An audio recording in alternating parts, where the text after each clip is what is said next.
नवरात्रीचा चौथा दिवस. नवरात्रात उपवास नाही केले तरी चालेल, पण आज हे ऐका, व्रतकथा ऐका. 90 वर्षांनी आला योग. नवरात्रीमध्ये उपवास नाही केला तरी चालेल, पण या 9 देवीची कथा ऐकल्याने देवी लक्ष्मी माता तुमच्यासमोर साक्षात प्रगट होऊन तुम्हाला आशीर्वाद देईल. ही कथा ऐकल्याने मूर्ख माणसंही शहाणे होतात. त्यांच्यासाठी विश्वातील सर्व सिद्धीची दारे उघडतात. फक्त ही पौराणिक कथा श्रवण केल्याने घरात धनाची कधीच कमी पडणार नाही. घरातील रोग, हातात पैसा न टिकणे, गरिबी, कर्ज या सर्वांचा नायनाट होईल. हे ऐकल्याने भक्ताला मोक्ष प्राप्त होतो. आणि माता असे म्हणतात की ही पौराणिक कथा श्रवण केल्याशिवाय नवरात्रातील उपवास सफल होत नाहीत. ही कथा फक्त शेवटपर्यंत ऐकल्याने मनइच्छित मनोकामना पूर्ण होतात, 100% पूर्ण होतात. लक्ष्मीचा हात सदैव तुमच्या घरावर, तुमच्या कुटुंबावर राहील. आणि जो मनुष्य ही कथा ऐकत नाही तो अनेक दुःख भोगतो, वेदना व रोगाने ग्रस्त होतो, अपंग होतो, त्याला संतती होत नाही आणि धनधान्यहीन होतो. भूक तहानेने व्याकुळ होऊन भटकतो आणि विशुद्ध होतो. जी पुण्यवान स्त्री हे व्रत पाळत नाही ती पतीच्या सुखापासून वंचित राहील आणि अनेक दुःख सहन करते. जे भक्त ही कथा खऱ्या श्रद्धेने ऐकतात, माता लक्ष्मी त्यांची झोळी आनंदाने भरते. आणि ही कथा शेवटपर्यंत तुम्ही ऐकली पाहिजे, कारण अर्ध ज्ञान घेणे हे चुकीचं आहे. कथेला सुरुवात करण्याआधी देवी लक्ष्मीचा आशीर्वाद प्राप्त करण्यासाठी, तसाच घरातील धनसंपत्तीसाठी 1 शैलपुत्री, 2 ब्रह्मचारिणी, 3 चंद्रघंटा, 4 कुष्मांडा, 5 स्कंदमाता, 6 कात्यायनी, 7 कालरात्री, 8 महागौरी, 9 सिद्धिदात्री. 101 इच्छा पूर्ण होणार. नवरात्राचा पहिला दिवस. शैलपुत्री जन्म घेतला हिमालयाच्या पोटी.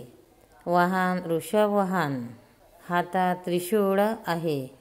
डाव्या हातात कमळाचं फूल आहे. दुर्गा माता शैलपुत्री म्हणजेच पार्वताची कन्या पुत्री होय. दक्षाने यज्ञ केला, शंकराला बोलावलं नाही, पण तिला शंकराने जाऊ दिले. तेव्हा तिला शंकराचा भाग यज्ञाजवळ दिसला नाही. दक्ष बोलला नाही म्हणून तिने स्वतः अग्नी प्रज्वलित करून देह जाळला. तेव्हा ती सती होती. शंकर पुन्हा पती व्हावे म्हणून तिने जळतेवेळी शंकराचे स्मरण केले आणि हिमालयाच्या पोटी जन्माला आली. जन्माला येत्याच पहिल्यांदा नद्या सर्व आवाहन केले जाते, कापूर जाळण्यात येतो, भक्तांना आशीर्वाद मिळतो. 2 ब्रह्मचारिणी. नवरात्राचा दुसरा दिवस. माताची पूजा केल्याने दुसरे रूप ब्रह्म म्हणजे तपश्चर्या, सदाचार, संयम, तप करणारी अत्यंत तेजस्वी रूप. एका हातात कमंडलू, दुसऱ्या हातात माळ. दुर्गा शक्तीचं रूप. दुसरं ब्रह्मचारिणी. जपमाळ अनंत फळ देणारी आहे. तपश्चर्या करणारी.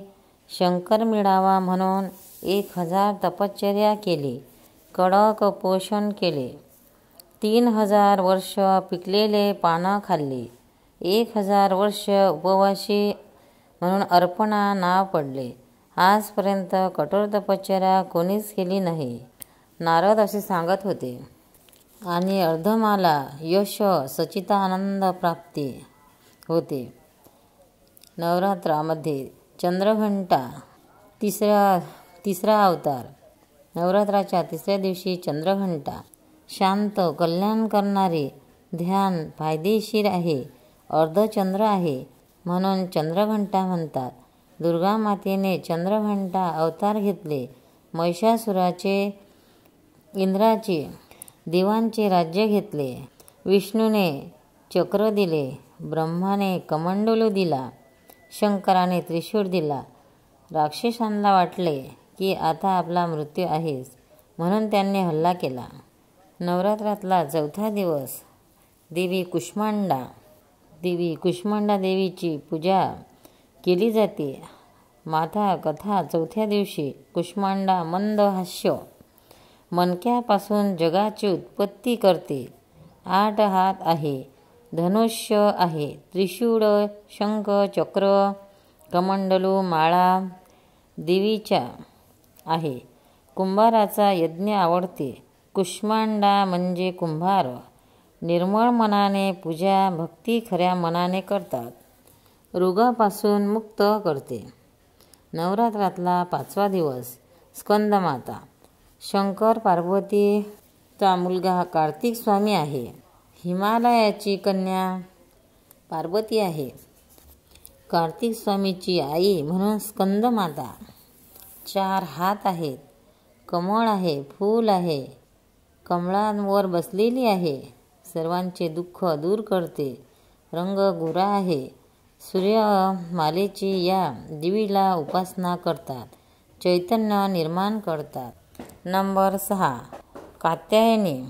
अविवाहित मुली लग्न व्हावे म्हणून कात्यायनीची पूजा करतात. भगवान श्रीकृष्णाला वरण्यासाठी पूजा केली. महर्षी आदी शक्तीसाठी तपश्चर्या केली. मुलगी म्हणून जन्माला आली ऋषीच्या म्हणून कात्यायनी. त्रिमूर्तीचे तेज म्हणून कात्यायनी जन्म झाला.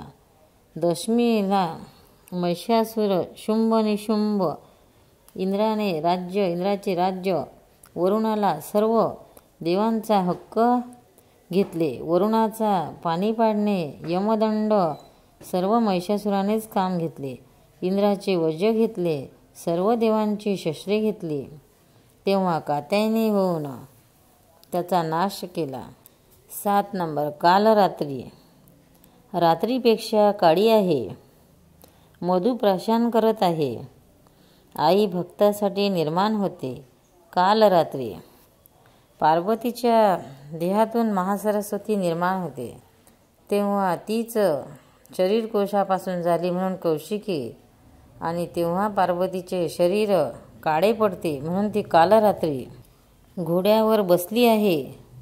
3 डोळे आहे. तलवार हाती आहे. खड्ग हातात आहे. कालरात्रीची पूजा केल्याने राक्षस भीतात. ती राक्षसांचा नायनाट करते. भूत भीतात. काली माता पण भक्तांसाठी मऊ हृदय असते. 8 महागौरी. लहानपणापासून शंकराची पूजा केली. 8 वर्षाची असतानाच महागौरीने शंकराची पूजा करत राहिली म्हणून सर्व अंगावर काळोख पडला. पूर्ण काळी झाली. तेव्हा शंकराने आंघोळ घातली म्हणून ती सुंदर बनली. वाहन वृषभ आहे. 4 कर आहे. शिवाला प्राप्त करण्यासाठी काळी झाली म्हणून तिचे नाव महागौरी. महादेवाने आंघोळ केल्यावर सुंदर बनली. 9 सिद्धरात्री. 9व्या दिवशी असे मानल्या जाते. कीर्ती सर्व प्रकारची आहे. शास्त्रयुक्त केली जाते. मार्कंडेय पुराण.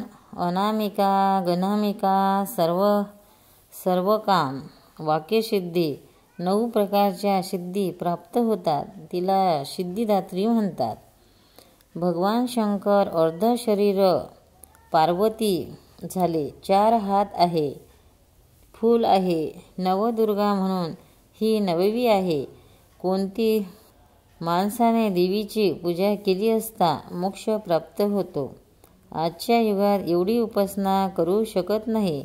सर्व नवरात्र व्रतकथा ऐकल्याने सर्व संकटे दूर होऊन बृहस्पतींनी ब्रह्माजीला एकदा विचारले, चैत्र आणि आश्विन हे व्रत का पाळले जातात? ब्रह्माजी म्हणाले, जीवाचे कल्याण होण्यासाठी नवरात्राचं व्रत केल्या जाते. धन, समृद्धी, ज्ञान प्राप्त होते. इच्छापासून इच्छा केली, विद्येची इच्छा केली तर विद्यावान होतो. ज्या मुलीचे विवाह राहिलेले नाही त्यांचे विवाह होतील. ज्याला धन पाहिजे असेल त्याला धन मिळेल. ज्याला सुख पाहिजे असेल त्याला सुख मिळेल. अनेक दुःख दूर करते. अशी ही मनात जी इच्छा असेल ती पूर्ण करते. म्हणून ही नवरात्राचा बृहस्पती म्हणाले, लक्ष चरण जा. व्रत कथा उपवास करता येत नाही तरी एक वेळ जेवण करून एक लक्ष ठेवा. श्रद्धा विश्वासाने देवीचं पूजन करा. एका ठिकाणी मनोहर पीठक राहत होता. कृती शुक्ल पक्ष जसा चंद्राचा असतो तशी सुंदर मुलगी होती. मित्र मैत्रिणीसोबत खेळत असताना तिच्या वडिलांनी तिला बोलावले, पण ती पूजा करण्यासाठी आली नाही. म्हणून वडिलांना राग आला. ब्राह्मणाला राग आला, तुझा विवाह गरीब करून देईल, पण तू ही जवळ सोबत असेल ते अधिक. ब्राह्मणाने मुलीला पलवानाच्या सोबत लग्न करून दिले. पण ती म्हणाली, जसे विधिलिखितच असले तसेच होत असते. असे ऐकताच ब्राह्मणाला वाटले असा नवरा भेटला. मग गरीब मुलीने त्याच्यासोबत गेली. रस्त्याने जाण्याच्या वेळेस एक सुंदर स्त्री, स्वरूपवान म्हणजे देवीच तिला दिसली. पूर्वीचे जन्मात तिचं पुण्य होतं. तिला पाहून म्हणाली, मागच्या जन्मातलं तुम्ही निषाद होते. याने चोरी केली, मग तुम्हाला राजाने पकडून नेले. नवरात्र होतं, मग तुम्ही पाणीसुद्धा पिले नाही. त्याने पुण्य. याला कुष्ठरोग होता. शरीराला पाहून देवी प्रसन्न झाली. तेव्हा तू म्हणाली, याचं कुष्ठ चांगलं करा. मग आता मला वडिलांनी काढून दिलं. मग पलवानासोबत लग्न केलं. मग हे पाहून आश्विन शुद्ध प्रतिपदेला पूजा कर. करवंदाला आनंद मिळतो. करवंद वाहलं तर यज्ञाला. द्राक्षाने सर्व सुख प्राप्त होते. नारळ, केळं, तीळ, तूप, पायस होम करावा. पान, केळं आहुतीसाठी 9 दिवसात पुण्य केलं असता. भक्तिभावाने त्याला दुर्गाव्रताची कथा सांगितली. भगवती कोणाला सुखी केलं. अंबा माता की जय. ब्राह्मणाला तेव्हा पश्चाताप झाला. भक्तांनो, व्हिडिओ आवडल्यास व्हिडिओला लाईक करा, शेअर करा, सबस्क्राईब करा. तसेच बाजूला असलेल्या बेलवर क्लिक करा, म्हणजे याच्यापुढील सर्व व्हिडिओ तुम्हाला सर्वात आधी मिळत जातील. जय श्री कृष्ण.